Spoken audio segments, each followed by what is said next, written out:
Velcro rollers are a great tool to help your hair have volume, have movement, and really create some beautiful wave. It's not difficult, and actually with these techniques you'll be able to do it very quickly.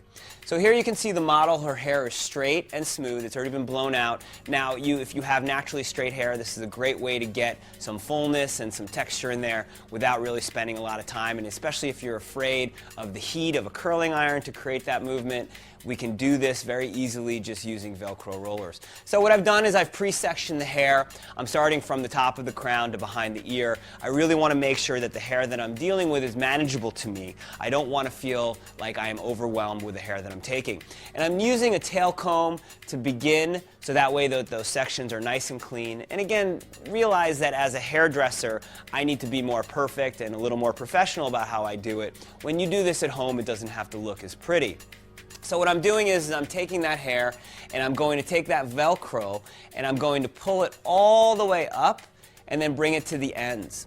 And make sure that those ends are tucked in so they don't get what we call a fish hook. We really want to have that hair have a nice, soft movement. And I'm starting with smaller rollers at the top because I want as much volume and as much movement as possible. Obviously, if I want bigger sets, then I'll use a larger roller. And if I want a smaller set, I'll use a smaller roller. And the idea here is I'm just going to work from the top down, taking sections that are manageable. Here, once I've gone below the crown, I'm going to start with a larger Velcro roller because I don't need to make that hair as full or as wavy. So as I continue on, I just pull that hair through, I tuck those ends under, and again sectioning through, and you'll notice that the sections are the same size as the Velcro themselves. So the idea is I'm not taking a very large section and then taking a small Velcro roller, that whatever size my Velcro roller is, I want to make sure that my sections mirror that actual hair. So again, at the bottom of the nape, I'm using large Velcro rollers and I have my clip and I'm just clipping it in. So this is the pattern that I've used for the back, and again, I'm just really looking for movement and texture and volume. And you'll notice again, even those rollers on the top, that those are pulled up and out, so we really have that nice volume. And I'm going to continue working from the top down using smaller rollers towards the top of the hair so that I can get as much volume as possible, and then as I work down I can start to use larger rollers depending on where I want that placement to be.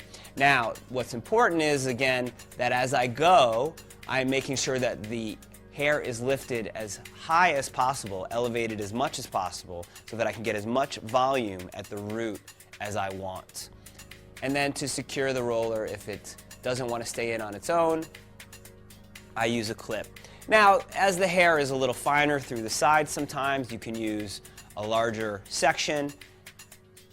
And the idea here is I want to roll it in a general direction towards the face, so that way when it falls it has that nice framing quality. Now I can always experiment with different patterns. This is just a traditional, typical pattern that just gives a nice fullness to the hair.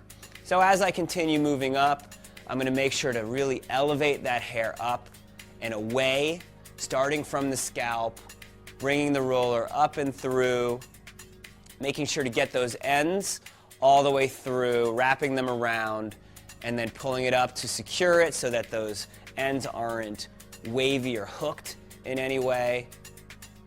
And as I continue, for me, what's most manageable is using a tail comb so that I have really nice, clean sections. And I'm really thinking about where I want that hair to fall. So for example, if I want that hair to fall forward, then I would wrap that hair forward. If I wanted it to fall backwards, then I would take that Velcro roller and I would roll it backwards. And again, we're just working through, going from the ends, rolling it all the way to the root, making sure that there is enough volume for what I'm trying to create.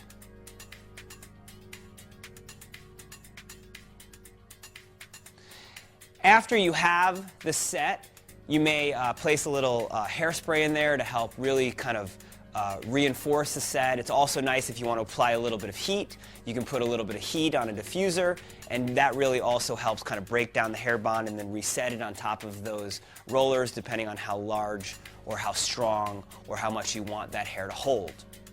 And as I take the hair out, As I take the rollers out, you'll notice I start from the bottom and work my way up so that we have the look and we don't get caught with all of the rollers. So once you take all of the rollers out, you'll notice now I'm just running my hands through. Don't be afraid to touch your hair. Don't be afraid to move it around. It's pliable. You know, once it's set in the way that it is, you really want to be able to kind of move it around because hair is not a static thing. It has a lot of movement, and we've really used a great technique to reinforce the look. So at this point now, it's really nice to be able to move it around and start to put it in the place that you want the hair to go. So again, you'll notice I'm just using the fingers to just kind of run through the scalp and pull the hair out and loosen it up and let it fall in the direction that I put that foundation of those Velcro rollers in.